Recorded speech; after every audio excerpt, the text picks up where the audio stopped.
जितने आस्था चैनल पर कथा सुन रहे हो, जितने फेसबुक और यूट्यूब पर सुन रहे हो, बहुत सावधानी से सुनना। सूखे आम के पत्ते जमीन पर गिर जाए। कैसे पत्ते? जब पतझड़ का मौसम आता है तो आम के जो पत्ते नीचे जमीन पर झड़ते हैं, 21 पत्ते इकट्ठे कर कर उसको आग लगाकर जलाकर भस्म तैयार कर लीजिए। और जिस पुरुष नारी को चर्म रोग हो जाए, चर्म रोग, कहीं खुजली चल रही हो, कहीं दाने पड़ गए हो, कहीं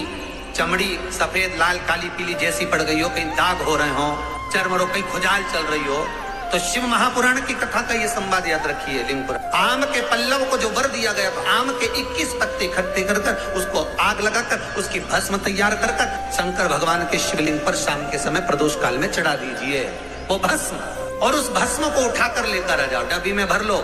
और गाय का घृत उसमें डाल लीजिए और उस स्थान पर लगाना चालू कर दीजिए। 3 दिन में दांत खाज खुजली जो भी होगी मिटना प्रारंभ हो जाएगी। उसमें इतनी प्रबलता आ जाती है। शंकर को जो भस्म चढ़ी है, आम के पत्ते की भस्म का भी हमारा शास्त्र वर्णन करता है। उस भस्म को छान कर पीस कर उसकी कोई दुकान आप डाल रहे हो, नया व्यापार चालू कर रहे हो और लग रहा है कि चलेगा कि ना चलेगा। पहले भी मैंने 2-4 दुकान डालकर देख ली, नहीं चली। अब नया डाल रहा हूँ, कर्जा कर डाल रहा हूँ, पैसे लाकर डाल रहा हूँ, चलेगा नहीं चलेगा। तो उसके लिए सबसे पहला काम करो, कम से कम दुकान खोलने के 7 दिन पहले आम के पत्ते की बंदरवाल बांधो। दुकान का मुहूर्त होने के 7 दिन पहले आम के पत्ते की बंदरवाल बांधो और कहीं आम के पत्ते की भस्म मिल जाए, वही भस्म जो आम के पत्ते 21 उठाए सूखे वाले, अलग से तोड़ के मत सुखाना, जो पत्ते नीचे गिरे हों उसको उठाकर सुखाकर, सूखा हुआ जो पत्ता हो उसको जलाकर उसकी भस्म बनाकर उसमें थोड़ा सा चंदन मिलाकर और उसी से सम्मुख में जहां 7 दिन पहले तुमने बंदरबल बांधी है, दुकान खोलने वाले दिन उसी आम के पल्लव की भस्म जो शिव पर चढ़ी थी उसी में चंदन मिला हुआ वो एक स्वस्तिक का निर्माण कर दो। फिर आप अंदर कोई पूजन करो ना करो, आपने कोई अनुष्ठान करा ना करा, यज्ञ पूजन करी ना करी, अगर आप प्रवेश भी कर गए, इतना आपके पास धन नहीं था और आप प्रवेश भी कर गए तो भी घाटे में नहीं जाओगे। व्यापार उन्नति की ओर ही बढ़ेगा, व्यापार बढ़ेगा। उसमें आम के पल्लव में अगर कामदेव छुप कर भस्म होते हैं तो शंकर मेरे आम के पल्लव को भी वर प्रदान कर देते, आम के पल्लव को भी शिव वर। शनिवार के दिन जो पीपल के वृक्ष में सरसों के तेल का दीप लगाता है उसको शनि कभी परेशान नहीं करता। एक बात हमेशा ध्यान रखिएगा, मान लो अगर कोई भारी रोग ऐसा शनि महाराज के कारण हो गया हो, अच्छे काम करते करते उल्टे हो रहे हैं, होते हैं किसी किसी के साथ में, विपरीत परिस्थितियां आ जाती है। अच्छा करने जाओ बुरा हो जाता है, अच्छा कर्म करने जाओ बुरा हो जाता है। तो पीपल के वृक्ष की जो छाल होती है, छाल देखिए, पीपल के वृक्ष में जो छाल लगी होती है, उस छाल को घिसकर चंदन बनाकर भगवान शंकर का स्नान कराकर, अभिषेक कराकर,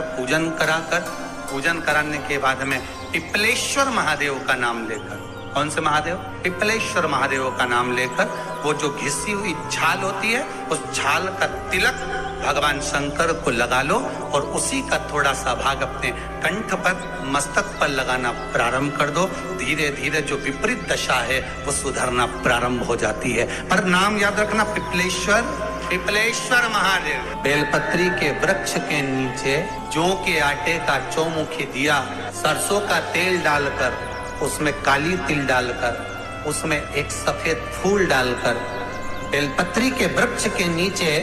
जैसे एक चौमुखी दिए को जौ के आटे के दिए को लगा दिया जाता है। जो व्यक्ति चिड़चिड़ करता है, जो व्यक्ति क्रोध करता है, जो व्यक्ति अपशब्द बोलता है, आड़ा टेढ़ा बोलता है, ताने देता है, ईर्ष्या रखता है,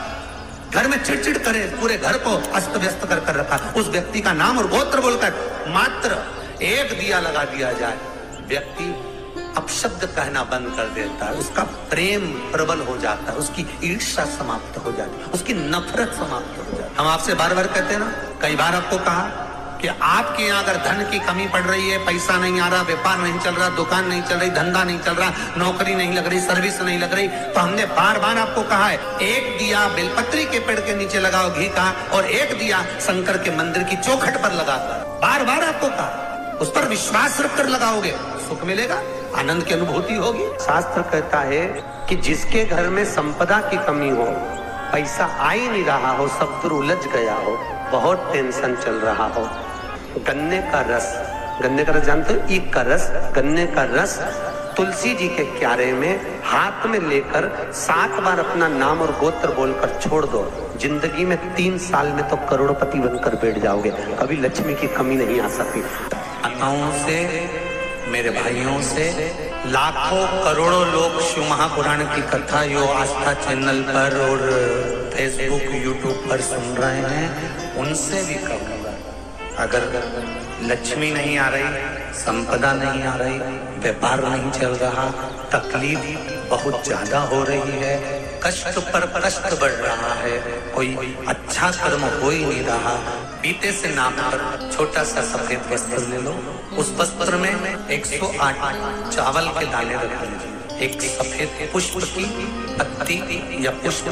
जो मिल जाए वो रख लो, फूल भी ना मिले तो एक चावल का दाना अलग से रख लीजिए, उसको अपने घर के जहाँ परिंदा होता है, मटका होता है, पानी भरने का स्थान होता है, जहाँ पर हम पानी पीने का भरते हैं, वहाँ उसको एक कटोरी में रख लीजिए। 3 दिन पे कोई सी भी तिथि, चाहे आप दूज, तीज, चतुर्थी ले लो, चाहे पंचमी, छठ, सप्तमी ले लो, चाहे अष्टमी, नवमी, दशमी ले लो, उसको रख दीजिए 3 दिन। चौथे दिन घी का दिया लेकर, वो पोटली लेकर, कुछ भेंट लेकर, जो आपकी मर्जी पड़े, दान के भाव से घी का दिया शिव जी के मंदिर में लगा दीजिए, और जो पोटली और जो भेंट है वो किसी भी ब्राह्मण जन को, गुरुजन को, किसी को भी प्रदान कर दीजिए। अगर ब्राह्मण जन, गुरुजन नहीं ले तो कोई इसका मोल तत्व समझता हो, कोई सौभाग्यवती माताएं हो, कोई बहन बेटियां हो, उनको भी आप दे सकते। ये लक्ष्मी की वृद्धि करने का, संपदा, रोग, आनंद, सुख प्रदान, रोग के लिए तो नहीं कर सकते, पर संपदा के लिए सबसे प्रबल। कोई अगर आपका धन खाकर चले गया है, पैसा नहीं दे रहा, बस आप शिव मंदिर में जब दिया लगाएंगे और इसको वापस शिव मंदिर से पोटली को लेकर आएंगे, चाहे तो मंदिर में कोई ब्राह्मण देवता हो, पंडित जी हो, उनको भी दे सकते हैं, या किसी को भी दे, उस समय पर आपका स्मरण, दीप लगाते समय, दिया लगाते समय स्मरण होना चाहिए कि मेरा पैसा इतना गया हुआ है, बाबा ये रकम डूब गई है, ये पैसा चले गया है, ये प्राप्त होना चाहिए, मेरा व्यापार बढ़ना चाहिए। 4 पत्ती का जब बेलपत्र मिलता है तो 4 पत्ती के बेलपत्र को शंकर जी पे चढ़ाकर 1 लोटा पानी नहीं चढ़ाया जाता, 4 पत्ती का अगर बेलपत्र शिव को चढ़ाया जाता है तो 4 लोटा जल शिव को समर्पित करा जाता है। फिर उस बेलपत्र को उतार कर अशोक सुंदरी वाली जगह पर रखा जाता है, फिर वहां पर 1 आचमनी जल समर्पित करा जाता है, फिर वो 4 पत्ती के बेलपत्र को उठाकर नंदीश्वर के चरण के पास रखा जाता है, वहां 1 मूंग का दाना समर्पित करा जाता है, फिर उस बेलपत्री को लाकर घर में बरकत के रूप में रखा जाता है, तब वो लक्ष्मी बढ़ाना प्रारंभ करता है। कोई ऐसे ही क्रम नहीं हो जाता कि मिल गया हो तो रख दिया, उसका क्रम अलग अलग। 5 पत्ती का बेलपत्र, ऊपर जो जलाधारी टंगी होती है उस जलाधारी का स्पर्श कराया जाता है, शिवलिंग पर चढ़ाया जाता है, मात्र 1 लोटा जल 5 पत्ती के बेलपत्र पर चढ़ता है, और 5 पत्ती का बेलपत्र दरवाजे पर खड़े होकर भगवान शंकर के गण भृंगी का स्मरण कर कर, श्रृंगी का स्मरण कर कर उसको लाकर बरकत में रखा जाता है। 5 पत्ती, 6 पत्ती का बेलपत्र मिलता है तो उसको नंदी पर पहले समर्पित कर कर फिर शिव के द्वार पर शंकर भगवान पर समर्पित किया जाता है, फिर 1 लोटा जल समर्पित कर कर 1 चावल का दाना चढ़ाकर उस बेलपत्री को लाया जाता है, बरकत स्थान पर रखा जाता है। 7 पत्ती का बेलपत्र मिलता है, उसका नियम अलग, 7 पत्ती के बेलपत्र को बेलपत्र के वृक्ष के नीचे ही शिवलिंग का निर्माण कर कर पूजन किया जाता है, और वहां पूजन कर कर 7 पत्ती के बेलपत्र को शिव को चढ़ाकर फिर अपने घर में रखा जाता है। 8 पत्ती का बेलपत्र यदि प्राप्त होता है तो उसको पहले जो जलाधारी का भाग है, नीचे कटी भाग है जहाँ शिवलिंग रखा हुआ है, माता जी के उस भाग पर रखा जाता है, उसके बाद में शिव को चढ़ाया जाता है, 1 लोटा जल चढ़ाकर मात्र चंदन लगाकर उसको लाया जाता है। 9 पत्ती का बेलपत्र यदि किसी को प्राप्त होता है, कभी मौका मिले ना तो देखो, अब सीहोर में कभी कथा हुई तो आपको 1 पत्ती से लेकर 21 पत्ती तक के बेलपत्र का दर्शन,